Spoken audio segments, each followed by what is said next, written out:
Ang dami pa natin gustusin. Manghihiram na lang ako sa kasama ko. Pang Noche Buena natin, wala pa. Akala ko ba nagtabi ka? Bunso, bumili ka nga ng sardinas sa imong tita. Sige po, pa.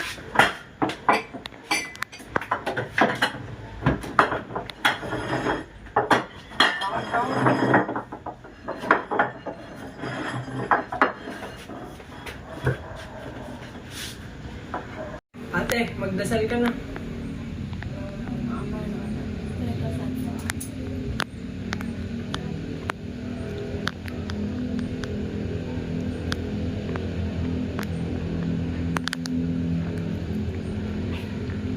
Amen. Tara, magsigain na tayo.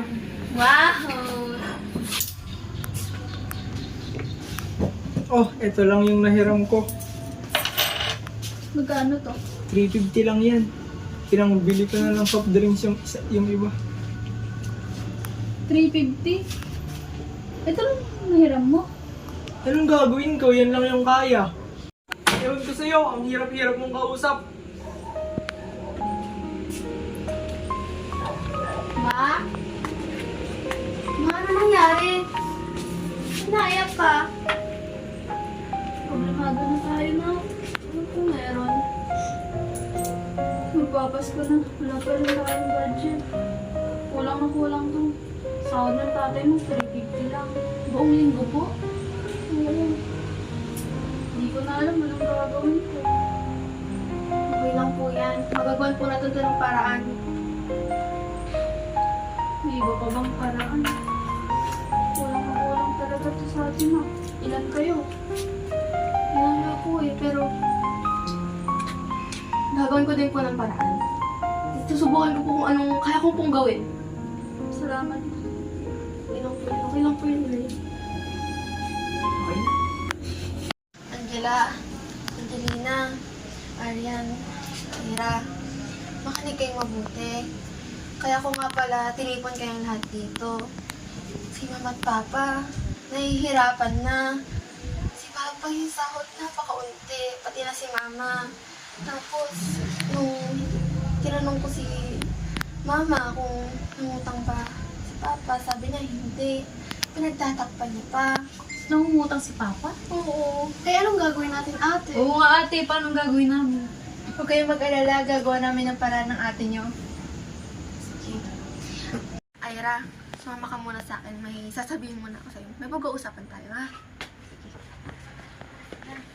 Tara dito. Ira, may nagkakaisapan ka ba na tulungan tayo maghanap trabaho? Dahil nga sa pag-usapan natin magkakapatid, wala tayong pera. Oo ate, meron akong kakilala yung boyfriend ko. Tatawagan ko ngayon. Hello, love. Hello, love. Bakit? Naghahanap kasi kami ng trabaho. Baka naman may kakilala ka dyan. Tulungan mo kami. Oo, meron akong alam. Naghahanap ng kasambahay.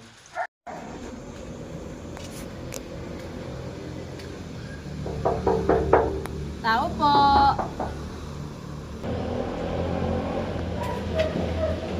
Bakit? Mag-a-apply kami ng trabaho. Yes, sandali.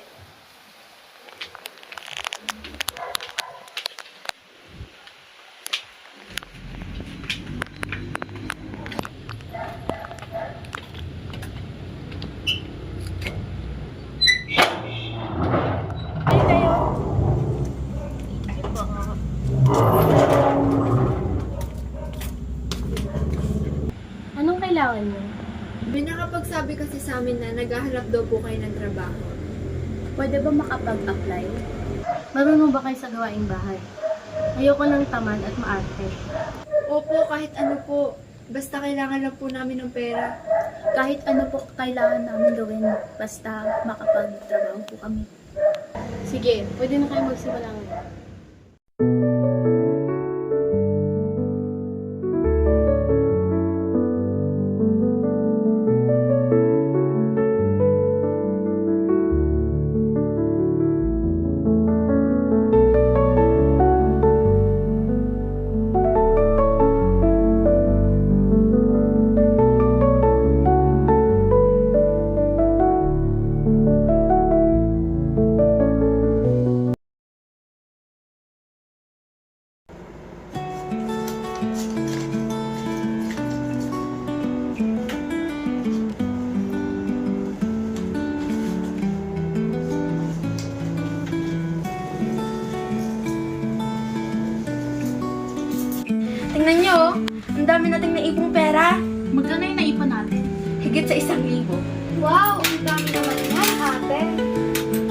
Ate, bigyan na natin yung kay Mama. Napakagandang idea na nagtulungan tayo, no?